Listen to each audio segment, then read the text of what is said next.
Ono wena yenko efutu na opanyina wano na wogina mo se apomudi adwuma ekono epanyimiche acting municipal health director ye wo efutu eyo Uraire Maria to Saidu na wasesa woba eye emfimfi bantem de mo a enipa ho no ha mo nchemu aduonum nsia chiripo 9 56.4% ena covid mpane no wo mo wo bi de bo ho ban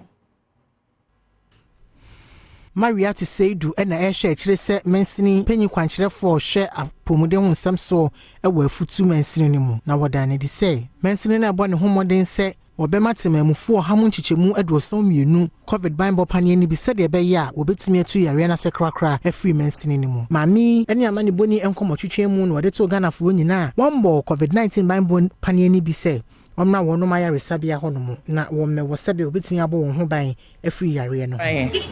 They passed through a lot of challenges, but we did it. MSCC, a central region, maybe a year 56.4% fully immunized. I think it's not bad. At least we have to get to about 72% to get something we call the herd immunity. I believe baby because say the rate is the best answer here.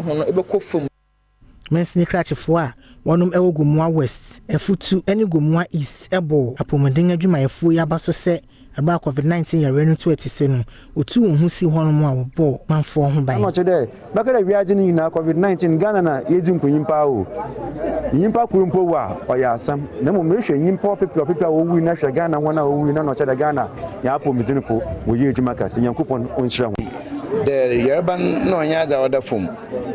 wakada kai juma obi ho a owo covid na isuraba but then they were bold with commitment and dedication to me here more ose ofata there weyema Ghana yin bia